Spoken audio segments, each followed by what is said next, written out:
Então, turma, voltamos agora para falar um pouco sobre algumas teorias da comunicação que são muito consideradas no meio acadêmico e também quando a gente vai trabalhar processos de comunicação de uma forma geral. Eu, na verdade, particularmente, até pela minha formação acadêmica, eu sigo muito a linha de Bakhtin, que é um filósofo russo que trabalha a comunicação sobre vários aspectos. Ele separa entre autor, autoria, personagem, estuda características de estilo, quando a gente, na verdade, replica essa mensagem para outras pessoas. Então, ele é um dos autores que a gente pode considerar dentro da teoria da comunicação, tá? Vocês vão ver que existem diversos outros, mas, na verdade, aqui não dá para a gente trabalhar vários deles, e um dos que a gente trabalha é o Martino, tá? O Martino, ele trabalha alguns elementos que fazem parte da comunicação e que ele, na verdade, simplifica um pouco esse processo, por isso ele acaba sendo muito utilizado também. E aí ele considera, então, o contexto, né? Como que a gente vai trabalhar, em que situação vai ser trabalhada essa mensagem, né? Então, entender o contexto.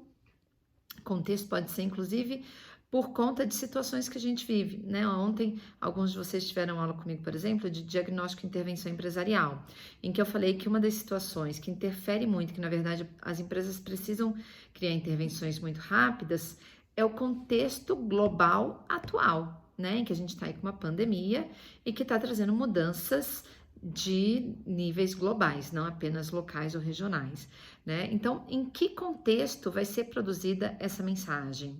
Isso é importantíssimo, até para a gente entender a forma de trabalhar as nossas mensagens. Ele considera também o emissor, então, se a gente fosse considerar, por exemplo, nesse nosso diálogo, o emissor poderia ser a Priscila, né? Eu estou trabalhando toda uma mensagem para passar para vocês.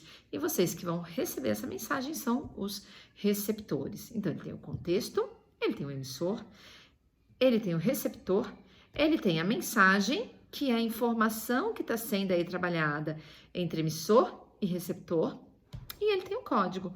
No nosso caso, por exemplo, o nosso código é a língua portuguesa. E aí, retomando até o conceito do nosso primeiro vídeo que eu falei para vocês, que só existe comunicação quando existe compreensão, pensa só, se eu passo a usar com vocês a Libras, a linguagem dos sinais, ou se eu começo a falar com vocês em mandarim, em inglês, em espanhol, será que todos vocês vão entender o que eu vou estar passando? A maioria, por exemplo, inglês e espanhol até ok, mandarim acho difícil. E aí, se não há interpretação por parte do receptor, não há compreensão e não há comunicação, tá? Então, ele trabalha esses elementos para entender como funciona o processo da comunicação. Um outro que é muito utilizado, na verdade, como caminho que a gente toma, também considera alguns desses elementos, em que eu tenho também o emissor, a pessoa que emite a mensagem, eu tenho um canal para transmitir essa mensagem, então o meu canal, por exemplo, pode ser o YouTube, que é a plataforma que eu vou usar para passar a mensagem para vocês. E aí, esse canal vai trabalhar a mensagem, então eu tenho o emissor, que vai fazer uso de um canal, para trabalhar uma mensagem.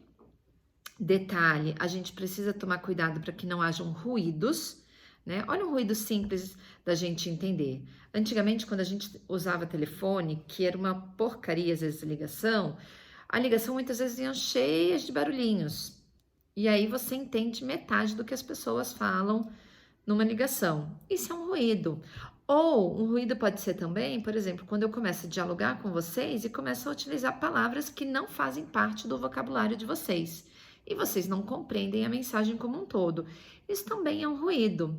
Ou de repente o vídeo corta no meio do caminho.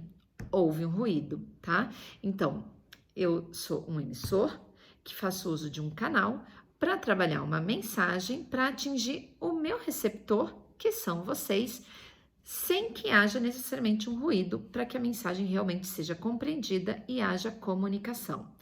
O receptor vai captar essa mensagem e o ideal é que ele passe um feedback para o emissor. E aí, na verdade, eles trocam de canal, na verdade, eles trocam de figura, que aí o receptor passa a ser um emissor que vai mandar um feedback para o cara que era o emissor e virou o receptor. Baseado nesse feedback, eles vão criando novos diálogos, tá? Então, Os processos de comunicação, eles são trabalhados dessa forma, são bem simples, né? Mas é importante que a gente lembre desses aspectos, porque a partir disso a gente cria os nossos diálogos. Então, a partir do momento que eu sei que eu preciso que o meu receptor, que é quem está aí do outro lado, compreenda o que eu falo para que haja comunicação, eu tenho que entender quem são essas pessoas. Qual língua eles falam, em que cultura eles estão inseridos, em que contexto eles estão inseridos. E aí eu crio toda uma informação a ser transmitida, buscando os melhores canais. Pode ser através de redes sociais, pode ser através de telefone, pode ser através de contato pessoal. E aí eu transmito mensagens, tá? Então, por mais bobo que pareçam esses aspectos do processo de comunicação, a gente precisa saber quais são eles, para entender como a gente trabalha a nossa comunicação. Se eu levo isso para uma negociação, fica ainda mais sério, né? Porque muitas das vezes a gente vai trabalhar valores astronômicos. E se eu não entendo esses aspectos, qual o melhor canal para falar com o outro interlocutor, receptor que vai negociar comigo? Nesse momento, a gente vê que várias videoconferências estão acontecendo.